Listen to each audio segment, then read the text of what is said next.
His Excellency President Maithripala Sirisena, the President of Democratic Socialist Republic of Sri Lanka, Field Marshal and ministers, cabinet ministers, state ministers, deputy ministers, distinguished guests, ladies and gentlemen. Very good morning to every one of you. It is an honor and privilege for us to warmly welcome our chief guest today, President, Democratic Socialist Republic of Sri Lanka, our Defence Minister and the Commander-in-Chief of our Armed Forces, His Excellency Maithripala Sirisena, to the Galle Dialogue International Maritime Conference. Let me also extend a very warm welcome to all other distinguished guests. We also welcome the Commander, U.S. Pacific Command, the navies, the chiefs of the navies of Fiji, Germany, India and Netherlands, the Coast Guard commanders from Maldives and Seychelles, delegation heads, intellectuals and representatives on international organizations. The Galle Dialogue 2016 is our 7th consecutive seminar. The first seminar was conducted in 2010, and today the Galle Dialogue has become a very prominent international maritime conference in our region. I thank the Secretary, Ministry of Defence, and Defence Ministry and Foreign Ministry officials for giving us much needed guidance and assistance for this year's seminar. Excellency, today we have 132 delegates representing 41 countries and 12 international organizations in this forum. If we look at the similar conferences around the world, it is clear that everyone speaks of importance of establishing partnerships to address the maritime threats and challenges. I would say the partnerships matter more than anything in the present context. If the partnerships are prosper, we have to have the confidence in our partners. The confidence building among the partners can ensure regional stability by way of eliminating misunderstanding and mistrust. We need to work together to establish a stronger connections by fostering seamless maritime partnerships. As we all know, the maritime domain has ability to promote regional peace, prosperity and stability. And our dependency on the maritime domain will continue to grow with ever-increasing maritime trade and energy flow. Excellency, ladies and gentlemen, let me very briefly highlight the few facts of the Sri Lanka's our own maritime history. As per Mahamansa, our written chronicle history, Prince Vijaya, with 700 followers, sailed from West Bengal or Oriya to landed in Sri Lanka in 6th century BC.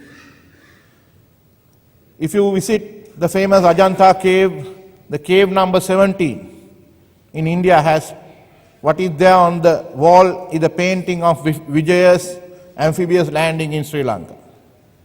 This confirms that Sri Lanka, that our forefathers were seafarers and historically we are a maritime nation.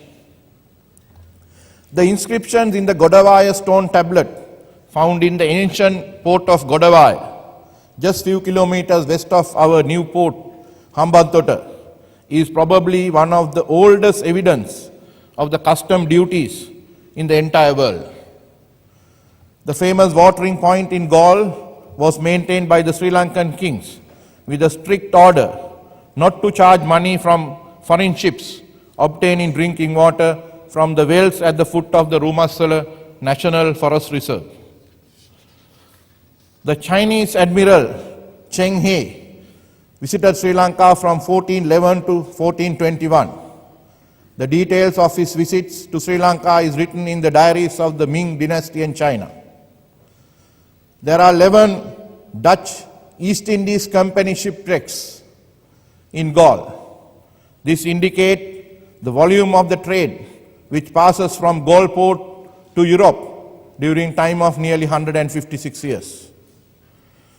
Excellency, ladies and gentlemen, today the Sri Lanka is emerging as a major maritime hub in the region. It is also an important partner in the maritime security in the Indian Ocean. The Colombo harbour, which transships 70% of containers in the Indian subcontinent, shows our active involvement in the maritime trade.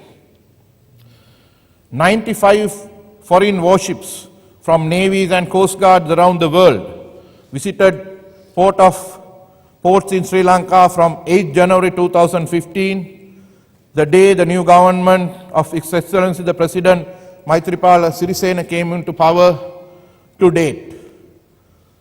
This number shows the confidence placed by the foreign countries on Sri Lankan government and the importance of our harbours as a major logistic hub even for the foreign warships. The Sri Lanka also has very important role to play in this region. Our Navy therefore has to expand in terms of assets, acquire more professional competencies by fostering stronger partnerships with the navies and other stakeholders. We gained experience fighting maritime terrorism for nearly 30 years. Our experience made us battle-hardened, and today we have skills to fight maritime terrorism and non-state actors out at sea, including the suicide boats. 92 brave officers, including a Navy commander, and 1,068 sailors of my Navy paid supreme sacrifice, defeating maritime terrorism. Excellency, ladies and gentlemen, Sri Lanka Navy is more than happy to foster the partnership with others to share our experience. Such partnerships will assure a freedom of navigation, secure seas for trade, economy, and stability and the prosperity. It is in this context that this year's Galle Dialogue theme, Fostering Strategic Maritime Partnership, has been selected. I wish all our foreign participants a wonderful stay in Sri Lanka and productive 2 days of deliberations on this year's seminar. Thank you.